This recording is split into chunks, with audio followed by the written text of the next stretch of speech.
classic fairy tale collection from Storyland Classics.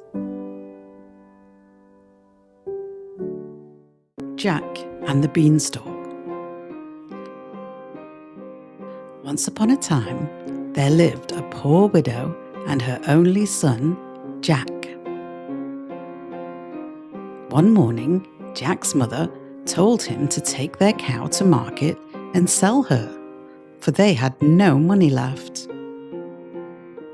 On the way, Jack met a curious old man who offered him 5 magic beans in exchange for the cow. The man swore they would bring Jack great fortune. Trusting the promise, Jack handed over the cow and ran home with his prize. But when Jack's mother saw the beans, she was furious. "You foolish boy," she cried. "You've traded our only cow for a handful of nonsense." In a fit of anger, she tossed the beans out the window. Jack went to bed heartbroken and hungry. When dawn broke, Jack looked out the window and gasped. Overnight, the beans had sprouted into a towering beanstalk that reached all the way to the clouds. Trembling with wonder, he began to climb, higher and higher, until he reached a strange kingdom in the sky. In a massive stone house, Jack met the wife of a fearsome giant. "Please," Jack begged, "may I have a little food? I've climbed so far and I'm starving."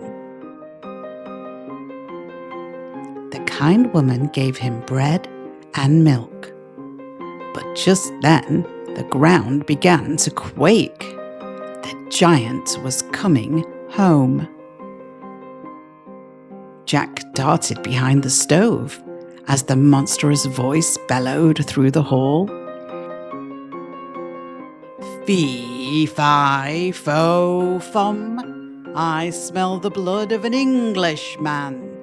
Be he alive or be he dead, I'll grind his bones to make my bread." "Don't be silly," said his wife. "There's no boy here." The giant grumbled, but sat down to eat. After his meal, he opened a sack bursting with gold coins, counted them carefully, and fell asleep.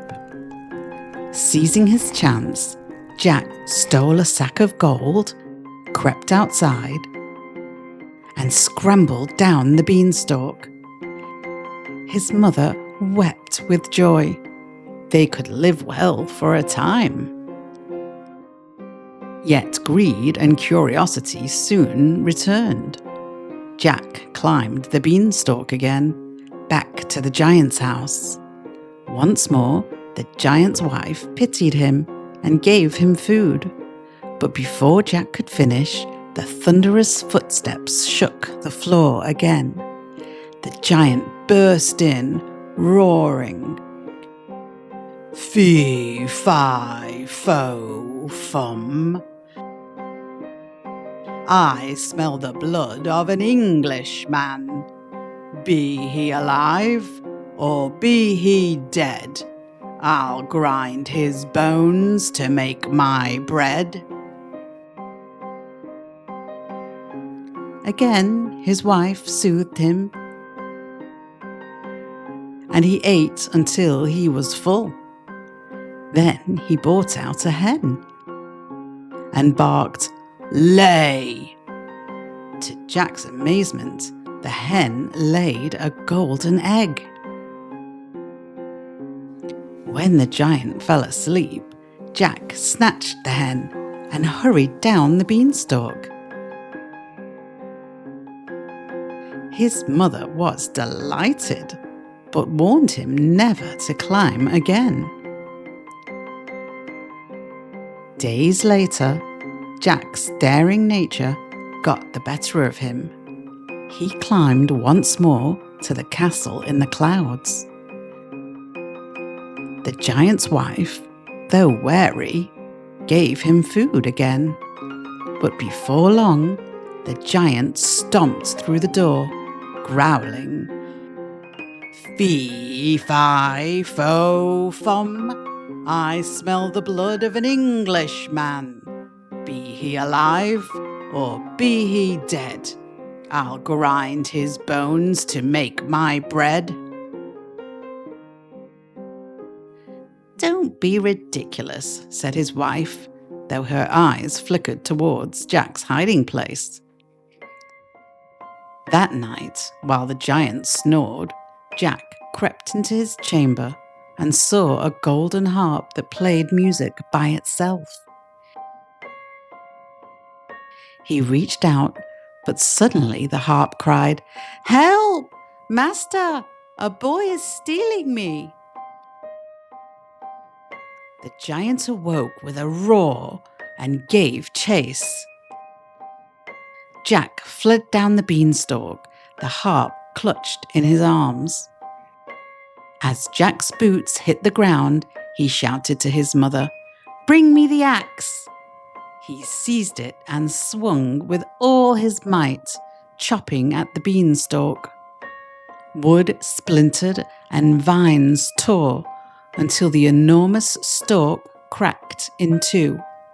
With a final thunderous crash, the giant plunged from the sky, dead where he fell. From that day on, Jack and his mother lived in comfort and peace, their hearts full of gratitude and awe for the strange adventure that had changed their lives forever.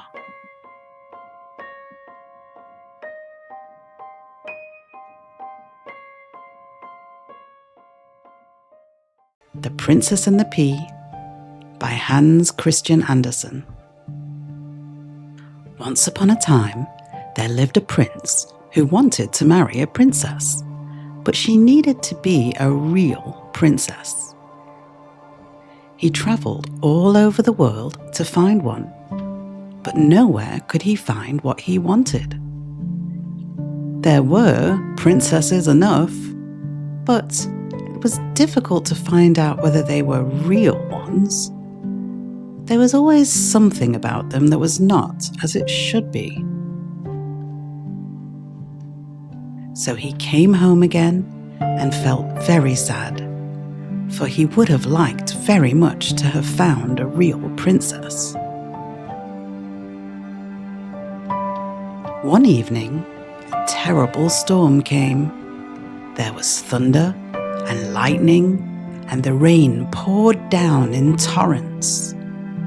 Suddenly, a knocking was heard at the city gate, and the old king went to open it. There was a princess standing out in front of the gate. But good gracious, what a sight the rain and the wind had made her look. The water ran down from her hair and clothes. It ran down into the toes of her shoes and out again at the heels. And yet, she said she was a real princess. Well, we'll soon find that out, thought the queen. But she said nothing, went into the bedroom, took all of the bedding off the bedstead, and laid a single pea on the bottom. Then she took 20 mattresses and laid them on the pea, and then put 20 eider-down beds on top of the mattresses.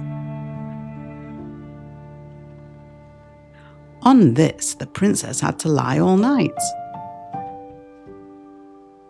In the morning, she was asked how she had slept. "Oh, very badly," said she. "I have scarcely closed my eyes all night. Heaven only knows what was in the bed. But I was lying on something hard, so that I am black and blue all over my body. It's horrible." Now they knew she was a real princess. because she had felt that pea right through the 20 mattresses and the 20 eider-down beds. Nobody but a real princess could be as sensitive as that.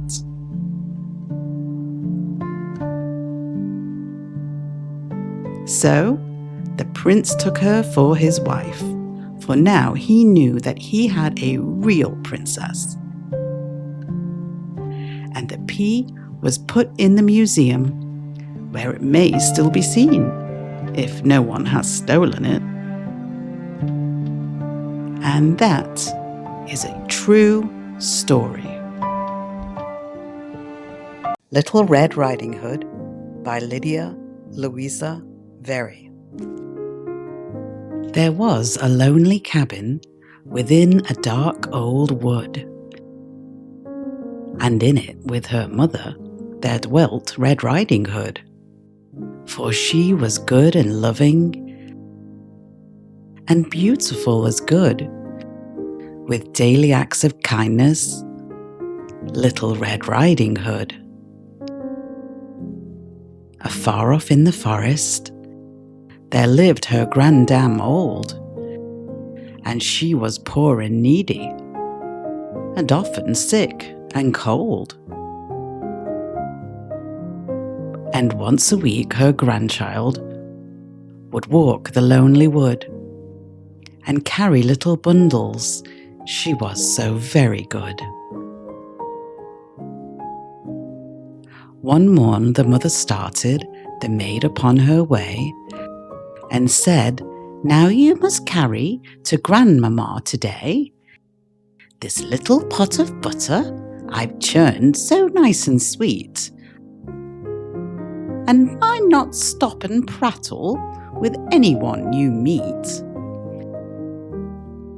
Then through the shady forest the little maiden went, and though her steps were fleetest, the day was well nigh spent. When nearby through her journey an old gaunt wolf she spied, who wagged his tail and humbly came walking by her side, and said, "My little maiden, how very fair are you!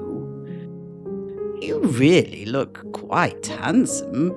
Where do you walk so far?" Forgetful of her mother, she stopped and told him where. "'Tis butter for my grandma, packed nicely in this pot." Then said the wolf, "Goodbye, dear. Perhaps we'll meet again." Then swiftly on he hastened, swiftly through dale and glen, and running reached before her the cabin grey and old. Her grandmamma was absent, he quickly did enfold. Himself in cap and nightgown, then quickly on the bed, closely upon the pillow he laid his grisly head. Red Riding Hood soon entered.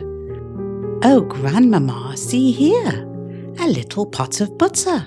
Where is my grandma dear?" "Here," said the wolf, well feigning her grandma's voice so weak. "I'm here so sick, my darling, that I can scarcely speak. Take off your clothes, my darling, upon the bed come lie. When you are here beside me, I'll be better by and by." Red Riding Hood obeyed her and got upon the bed. "Oh, Grandmamma, how altered you are," she quickly said. "Oh, what great eyes, my grandma. They never looked so before." "That's the better to see you, my darling, the larger to see you more." "What a great nose, my grandma. It never looked so before." "That's to smell you better, my darling, the larger to smell you more." And what great hands, my grandma! They never looked so before. That's to hold you tight, my darling, and to hug you more and more. What a great mouth, Grandma, as large as your tin cup. That's to open wide, my beauty, and then to eat you up. Then he opened his great mouth wider to eat her like a bird. But at that dreadful moment, a hunter's gun was heard. The wolf fell dead and bleeding. Then Grandma hastened in, for she had seen the peril, the danger that had been. Red Riding Hood wept sadly and sorrowed more and more that she disobeyed her mother, which she never did before. And she thought with fear and trembling of the death that came so near. And she said the fright had taught her to mind her mother dear. Then listen, all ye children, and mind your mother's word, for the great wolf men call evil is prowling round unheard.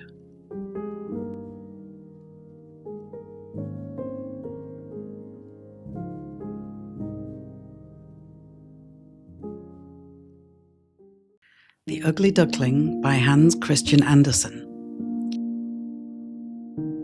It was a beautiful summer in the countryside. Golden corn waved in the warm breeze, and green meadows stretched beside a quiet river. A tall stork walked slowly through the fields on his long red legs, chattering as he went. Near the river stood an old farmhouse. Beneath the shade of enormous burdock leaves, a mother duck sat patiently on her nest. She had been sitting there a long time, waiting for her eggs to hatch, and she was beginning to feel quite tired and lonely. At last, one egg cracked, then another, and out came little ducklings, peeping softly. Peep, peep. Quack, quack, said the mother duck happily. The little ducklings blinked their eyes and looked about at the great green leaves above them. How large the world is, they cried. But the mother duck noticed something. One egg remained. It was much larger than the others. Just then, an old duck waddled over to visit. Well, she said, how are things going here? All my eggs have hatched except this one, said the mother duck, and it's taking a very long time. The old duck examined the egg carefully. That looks like a turkey egg, she said. If I were you, I would leave it alone and teach the other ducklings to swim. But the mother duck shook her head. I have sat on it so long already, she said. I will wait just a little longer. At last, the large egg began to crack. Out crept a big grey duckling. He was much larger than the others, and he didn't look like them at all. The mother duck stared. My goodness, she said, what a large duckling, and how strange he looks. I wonder if he really is a turkey. But the next morning she led all her ducklings down to the water. Come along, children, she said. Now we shall see. She jumped in the river with a splash. One by one, the little ducklings jumped in after her, and the big grey duckling swam too, just as well as the others. Well, said the mother duck with relief, he's not a turkey after all. See how well he swims. Soon she decided it was time to introduce the ducklings to the farmyard. "Stay close to me," she said, "and beware of the cat." The farmyard was noisy and crowded. Ducks and chickens and turkeys wandered everywhere. But when the animals saw the grey duckling, they began to stare. "What a strange-looking creature," said one duck. Another pecked him sharply. "Go away," they cried. "He is far too ugly." Even the proud old duck with a red ribbon tied to her leg frowned at him. "The other ducks are quite lovely," she said, "but that one is terribly awkward." Day after day, it grew worse. The ducks pecked him, the chickens beat him with their wings, even his brothers and sisters turned away from him. "How ugly you are," they said. At last, the poor duckling could bear it no longer. He ran away from the farmyard and flew over the hedge into the wide world. He came to a lonely marsh where wild ducks lived among the tall reeds. They stared at him curiously. "You are certainly very ugly," they said, "but that does not matter, as long as you do not wish to marry into our family." The duckling did not care about such things. All he wanted was a quiet place to rest and drink. But one day there was a terrible noise. Bang! Bang! Hunters had come to the marsh. Wild geese fell from the sky. Dogs splashed through the water. The poor duckling hid among the reeds, trembling with fear. A large hunting dog came close. It showed its sharp teeth. But then it turned away and ran on. "Oh," sighed the duckling, "I am so ugly that even a dog will not bite me." When evening came and the marsh grew quiet again, the duckling ran as far as he could. He wandered over fields and meadows until a storm arose. Wind and rain battered the poor little creature. At last, he found a small, crooked cottage and slipped inside through a crack in the door. An old woman lived there, with a cat and a hen. At first, the old woman thought the duckling might be a fine, fat duck who would lay eggs, so she allowed him to stay. But the cat and the hen soon began to question him. "Can you lay eggs?" asked the hen. "No," said the duckling. "Can you purr?" asked the cat. "No," said the duckling again. "Then you have no right to express an opinion," they said. The duckling sat sadly in the corner. Soon he began to long for the fresh air and the open water.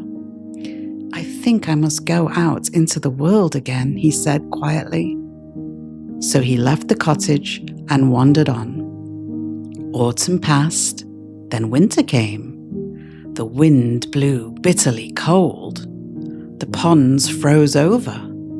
The duckling had to paddle constantly just to keep a small patch of water from freezing.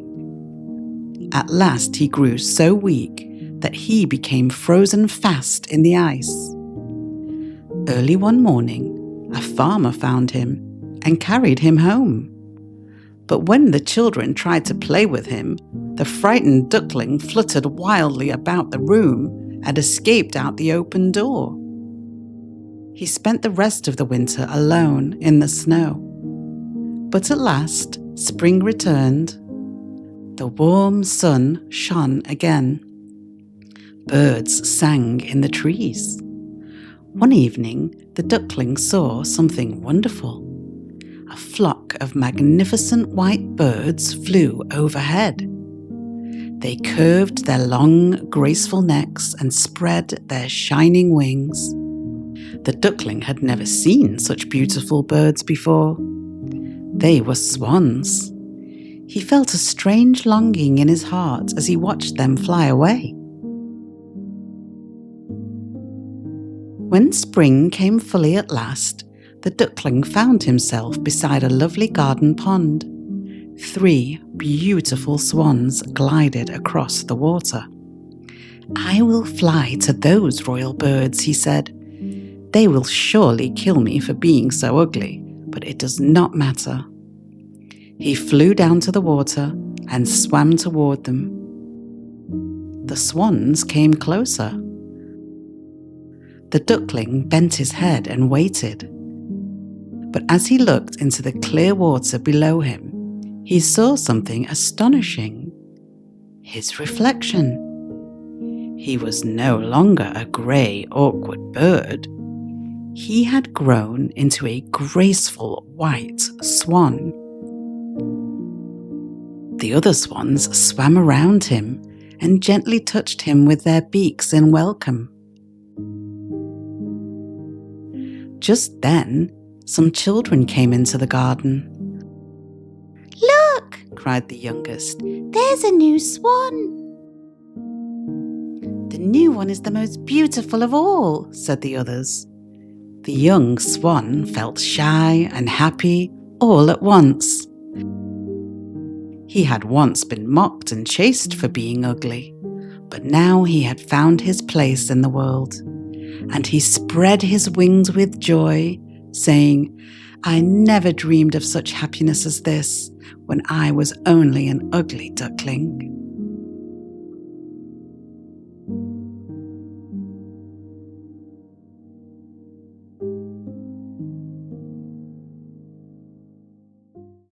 The Elves and the Shoemaker by the Brothers Grimm. There was once a shoemaker who worked very hard and was very honest.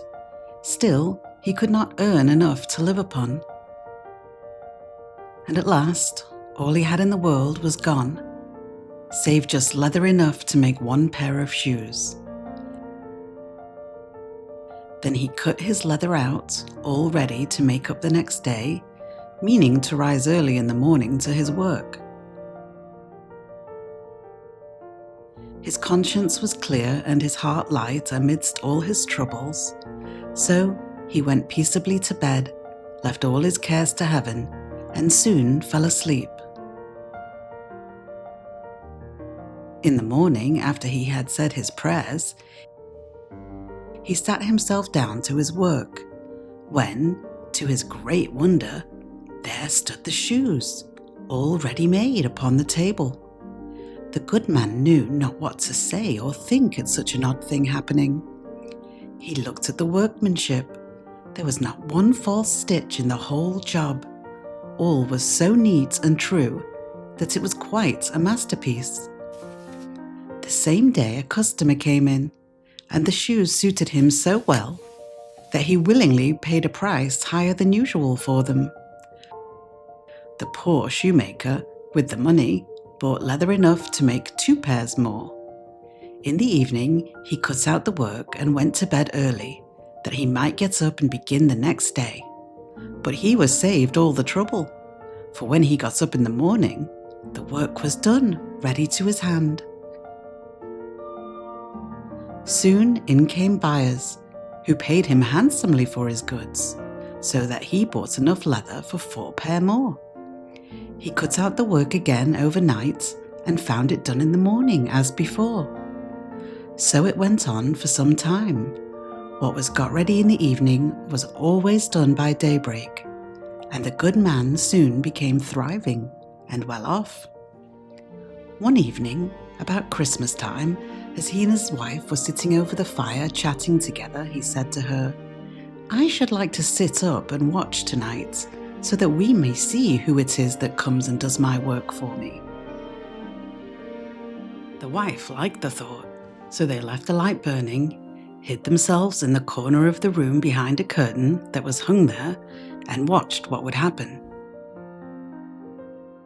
As soon as it was midnight, there came 2 little elves, and they sat themselves upon the shoemaker's bench, took up all the work that was cut out, and began to ply with their little fingers, stitching and rapping and tapping away at such a rate that the shoemaker was all a wonder. and on they went till the job was quite done, and the shoes stood ready for use upon the table, and then they bustled away as quick as lightning. The next day the wife said to the shoemaker, "These little wights have made us rich, and we ought to be thankful to them, and do them a good turn if we can. I am quite sorry to see them run around as they do, and indeed it is not very decent, for they have nothing upon their backs to keep off the cold.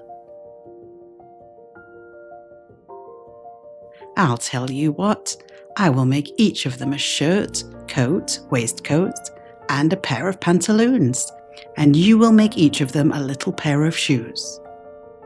The thought pleased the good cobbler very much. And one evening, when all the things were ready, they laid them on the table instead of the work that they used to cut out, and then went and hid themselves to watch what the little elves would do. About midnight, in they came, dancing and skipping, hopped round the room, and then went to sit down to their work as usual. But when they saw the clothes lying for them, they laughed and chuckled and seemed mightily delighted. Then they dressed themselves in the twinkling of an eye, and danced and capered and sprang about as merry as could be, till at last they danced out the door and away over the green. The good couple saw them no more, but everything went well with them from that time forward, as long as they lived.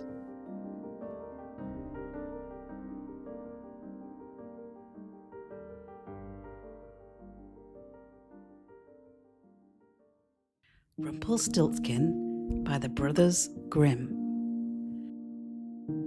There was once a miller who was poor, but he had one beautiful daughter. It happened one day that he came to speak with the king, and to give himself consequence, he told him that he had a daughter who could spin gold out of straw. The king said to the miller, "That is an art that pleases me well.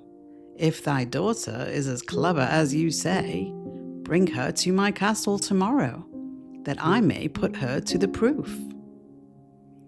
When the girl was brought to him, he led her into a room that was quite full of straw, and gave her a wheel and spindle, and said, "Now set to work, and if by the early morning thou hast not spun this straw to gold, thou shalt die."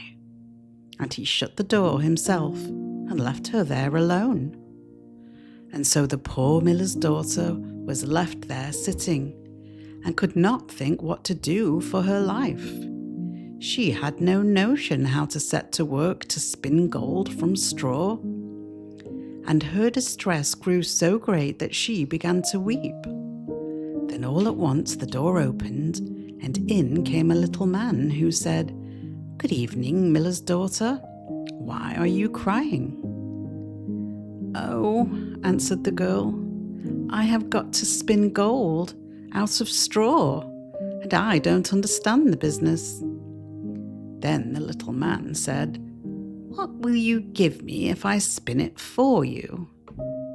"My necklace," said the girl. The little man took the necklace, seated himself before the wheel, and whir, whir, whir, 3 times round, and the bobbin was full. Then he took up another, and whir, whir, whir, 3 times round, and that was full. And so he went on till the morning, when all the straw had been spun, and all the bobbins were full of gold. At sunrise came the king, and when he saw the gold he was astonished, and very much rejoiced, for he was very avaricious. He had the miller's daughter taken into another room, filled with straw, much bigger than the last, and told her that, as she valued her life, she must spin it all in one night. The girl did not know what to do, so she began to cry. And when the door opened and the little man appeared and said, "What will you give me if I spin all this straw into gold?" "The ring from my finger," answered the girl. So the little man took the ring and began again to send the wheel whirring round, and by the next morning all the straw was spun into glistening gold. The king was rejoiced beyond measure at the sight, but as he could never have enough of gold, he had the miller's daughter taken into a still larger room full of straw and said, "This too must be spun in one night, and if you accomplish it, you shall be my wife." For he thought, although she is but a miller's daughter, I am not likely to find anyone richer in the whole world. As soon as the girl was left alone, the little man appeared for the third time and said, "What will you give me if I spin this straw for you this time?" "I have nothing left to give," answered the girl. "Then you must promise me the first child you have after you are queen," said the little man. "But who knows whether that will happen," thought the girl. But as she did not know what else to do in her necessity, she promised the little man what he desired, upon which he began to spin until all the straw was gold. And when in the morning the king came and found all done according to his wish, he caused the wedding to be held at once, and the miller's pretty daughter became a queen. In a year's time, she brought a fine child into the world, and thought no more of the little man. But one day he came suddenly into her room and said, "Now, give me what you promised me." The queen was terrified greatly, and offered the man all the riches of the kingdom, if only he would leave the child. But the little man said, "No, I would rather have something living than all the treasures of the world." Then the queen began to lament and to weep, so the little man had pity upon her. "I will give you 3 days," said he, "and if at the end of that time you cannot tell my name, you must give up the child to me." Then the queen spent the whole night in thinking over all the names that she had ever heard, and sent a messenger through the land to ask far and wide for all the names that could be found. And when the little man came the next day, beginning with Caspar, Melchior, Balthazar, she repeated all she knew and went through the whole list. But after each, the little man said, "That is not my name." The second day the queen sent to inquire of all the neighbours what the servants were called, and told the little man all the most unusual and singular names, saying, "Perhaps you are called roast ribs, or sheepshanks, or spindleshanks." But he answered nothing but, "That is not my name." The third day the messenger came back again and said, "I have not been able to find one single new name, but as I passed through the woods, I came to a high hill, and near it was a little house, and before the house burned a fire, and round the fire danced a comical little man, and he hopped on one leg and cried, 'Today do I bake, tomorrow I brew, the day after that the queen's child comes in. And oh, I am glad that nobody knew that the name I am called is Rumpelstiltskin.'" You cannot think how pleased the queen was to hear that name, and soon afterwards when the little man walked in and said, "Now, Mrs. Queen, what is my name?" she said at first, "Are you called Jack?" "No," answered he. "Are you called Harry?" she asked again. "No," answered he. And then she said, "Then perhaps your name is Rumpelstiltskin?" "The devil told you that! The devil told you that!" cried the little man, and in his anger he stamped with his right foot so hard that it went into the ground above his knee. Then he seized his left foot with both hands in such a fury that he split in two, and there was an end of him.